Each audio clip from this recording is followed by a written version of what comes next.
Guys, what's up? Scott, your boxing mind. Today's video, I'm going to give you 4 books that will make you a stronger leader, okay? This is mainly suited to men viewers, so if you're a man watching this, I recommend these more.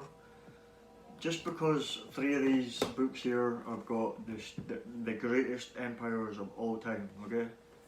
So, these were kings, these were men who ruthlessly built empires, you know what I mean? So, I feel that a man will enjoy reading the book more, just generally because females, you're more likely to go and look for queens and the big female role models and stuff, because we tend to, we're similar, you know what I mean? Like, it's just, I enjoyed reading it and I couldn't imagine that much females enjoying it as much as I did, because I like swords and shields and cutting heads off and shit. I've got a warrior spirit in me, you know?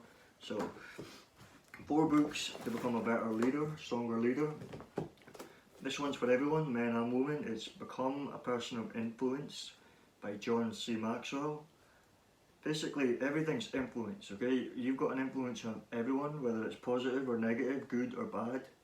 Whether you realise it or not, we're all influencing each other. So, if you become more influential, especially a positive influence, if you become a better positive influence, for your kids, your job, your people around you, you can be a better leader, because people will not let you lead them or tell them what to do or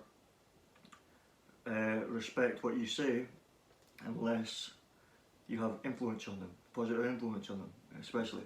So if you become a bigger positive influence, people are more likely to listen to you, okay? Lead by example, okay? What you do, not what you say. So it's just about becoming a better person overall, all these leadership and character traits, and the better that you become in that way, you just have a better influence. People are more wanting to listen to you, you know what I mean? They're going to take your advice, they're going to cooperate with you, work with you, you know? So, great book, applies to anyone, really good. The Leadership Secrets of Genghis Khan. Well, Genghis Khan was the biggest conqueror in the world forever. He took over like the whole of Asia almost, you know what I mean? Like and it was in a short time, and him and his armies just invaded every country, and they were just ruthless. They just took whatever they want, conquered so much land. People were submitting to them and just not even wanting to fight him. He was so ruthless. And as a man, leader, this helps me with, like for anything, business, you want to take over the world. You want your business for boxing, you want to fight the best in the world. You want to just beat everyone in your path, you know what I mean? So it's just secrets of how he thought and why he was such a good leader and why all his troops would listen to him and they were all so successful. If you can get his mindset and start applying it to your life, you can take over your area of the world, whatever it is, whatever your profession is, whatever your sport is, whatever it is, you want to dominate. You know, you need this mindset, it's brutal. You got the wisdom of Alexander the Great.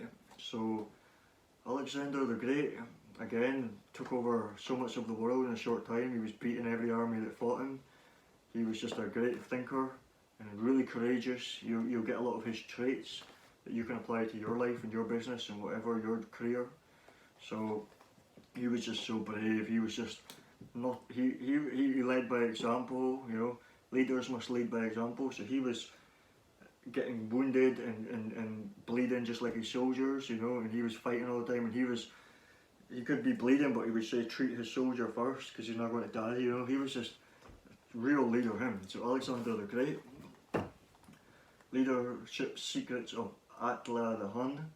So again, he was another conqueror hundreds of thousands of years ago, and he took over so much, but it's just leadership secrets. Like, he would reward his troops.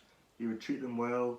He would give them more money than they thought. He would do things for them which would make them want to serve him better. You know, he had a lot of great leadership secrets. So if you're wanting to try and improve and become a better leader, I like to go back to the old school greats and I pick up some of their psychology. You know, Mike Tyson used to, he was always talking about Alexander the Great because he was a conqueror. He conquered so much of the world in such a short time. And Mike Tyson was like reading this when he was a young kid.